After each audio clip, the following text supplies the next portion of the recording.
Nakabuo si Kardashev ng tatlong lebel ng sibilisasyon. Ito ay ang Type 1, ang Type 2, at ang Type 3 civilization.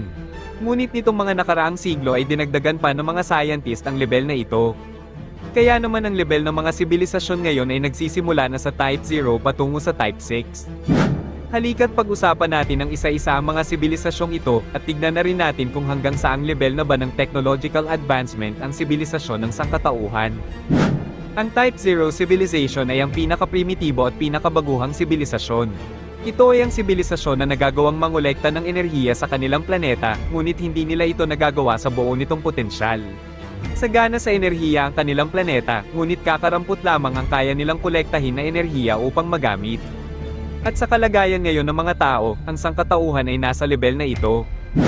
Ayon sa ilang mga scientist, noong 1973, ang sangkatauhan ay nasa Type 0.7. Ngunit sa panahon ngayon, posibleng ang sangkatauhan ay nakaangat na, at kasalukuyang nasa Type 0.75.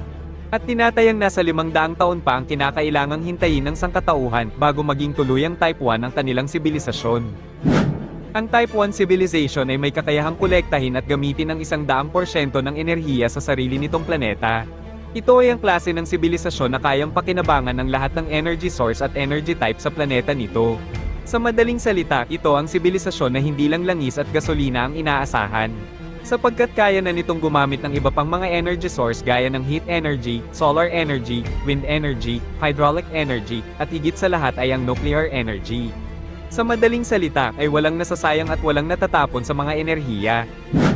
Kapag narating na ng sangkatauhan ng Type 1, makakaya na ng sangkatauhan na kontrolin ang kabuuan ng kanilang planeta. Dito ay magagawa na ng mga tao na kontrolin ang klima at panahon. Makokontrol na rin ng mga tao ang mga lindol at pagsabog ng mga bulkan.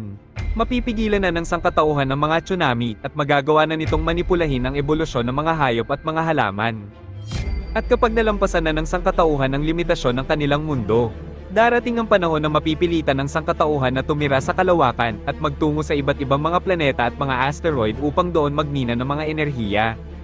At kapag nangyari na ang mga bagay na ito, ang mga tao ay uusad na sa Type 2 civilization.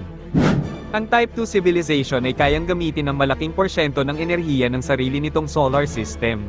Hindi lang ang kanilang planeta ang kanilang minimina, sapagkat nangongolekta rin sila ng enerhiya mula sa iba pang celestial bodies, gaya ng mga ibang planeta, mga asteroid, mga kometa, at mga bituin. Sila ang uri ng sibilisasyon na may kakayahang kontrolin ang lahat ng enerhiyang nagmumula sa araw. Mahirap isipin na mayroong sibilisasyon na makakagawa ng mga bagay na ito. Sapagkat base sa level ng teknolohiya ng mga tao ngayon, ay imposible pa na makontrol ang lahat ng enerhiyang binubuga ng araw.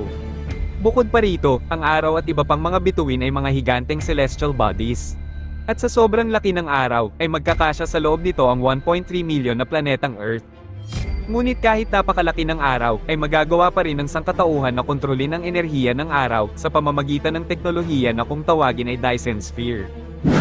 Ang Dyson Sphere ay isang theoretical mega-structure na kayang balutin ang araw. Na tila isang higanteng shell na kung saan ikukulong nito ang araw upang makuha ang lahat ng enerhiyang ibinubuga nito. Ang konseptong ito ay nagmula sa isang American theoretical physicist at mathematician na nagngangalang Freeman Dyson.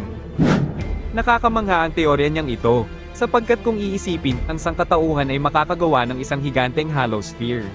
At nasa sentro ng sphere na ito ang araw. At sa mega-structure na ito ay maaring tumira ang sangkatauhan habang kinukuha nito ang enerhiyang nagmumula sa araw. Ngunit kung susubukan man ng sangkatauhan na gumawa ng isang Dyson Sphere ay siguradong maraming mga pagsubok ang kanilang haharapin. Sapagkat bukod sa mababa pa ang kaalaman ng sangkatauhan sa siyensya at teknolohiya upang malikha ang bagay na ito, hindi sapat ang lahat ng bagay sa solar system upang makabuo ng isang istruktura na kayang balutin ang araw. Sa madaling salita, ay walang pagkukunan ng mga tao ng mga materyales upang mabuo ang bagay na ito. Ngunit sa mga hindi nakakaalam, maraming mga scientist ang naniniwala na mayroong Dyson Sphere ang nag-e-exist sa ibang lugar sa kalawakan.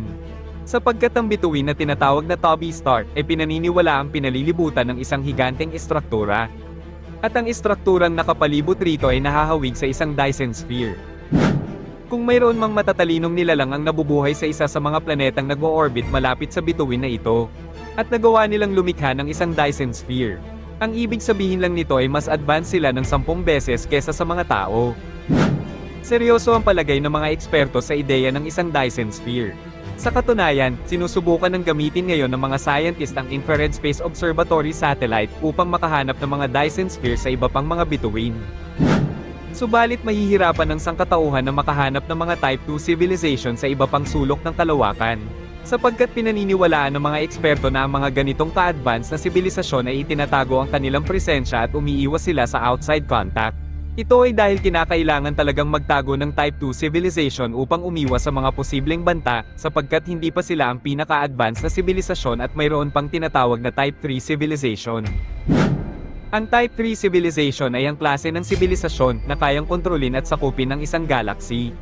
Kaya ng mga ito na sakupin ang napakaraming solar system at kontrolin ang lahat ng enerhiyang nagmumula sa lahat ng mga bituin sa isang galaxy. Bukod pa rito ay nagagawa rin ng Type 3 civilization na wasakin ang mga planeta sa isang iglap lamang at kaya rin nilang baguhin ang posisyon at orbit ng mga ito. Nagagawa nilang pagsanibin at pasabugin ang mga bituin.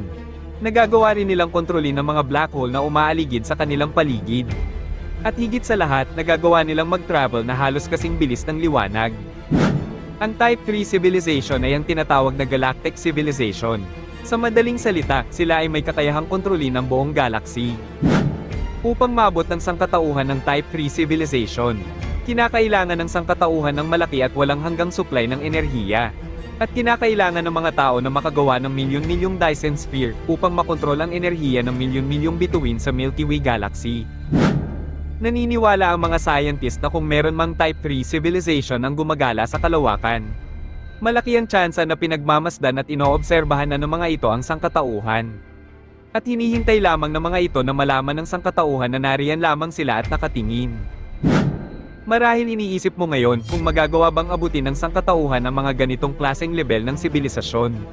Naniniwala ang mga scientist na hanggang Type 1 civilization lamang ang kayang abutin ng sangkatauhan. At maswerte na ang mga tao kung marating man nila ang Type 2 civilization. Ito ay dahil malaki ang tsansa na mawasak na ng mga tao ang daigdig bago pa man sila makarating sa Type 2. Sapagkat napakaraming banta na posibleng maging mitya ng katapusan ng sangkatauhan. Isa na rito ang palakas na armas ng mga tao. At palala ng palala ang galit ng malalakas na bansa sa isa't isa. Dahil dito ay posibleng mawasak na ng sangkatauhan ang kanilang planeta gamit ang mga nuclear weapon. Bukod pa rito ay posible rin na dumating ang panahon na tamaan ng isang asteroid ang Earth at matulad ang sangkatauhan sa mga dinosaur. At higit sa lahat ay ang katotohanan na ang araw ay mas umiinit at mas lumalaki habang lumilipas ang panahon. At darating ang oras na wawasakin na ng araw ang daigdig. Sa madaling salita, bukod sa maraming banta sa pananatili ng mga tao sa mundo ay limitado rin ang oras ng sangkatauhan. Ito ang mga dahilan kung bakit naniniwala ang mga scientist na malabong marating ng sangkatauhan ng Type 2 level.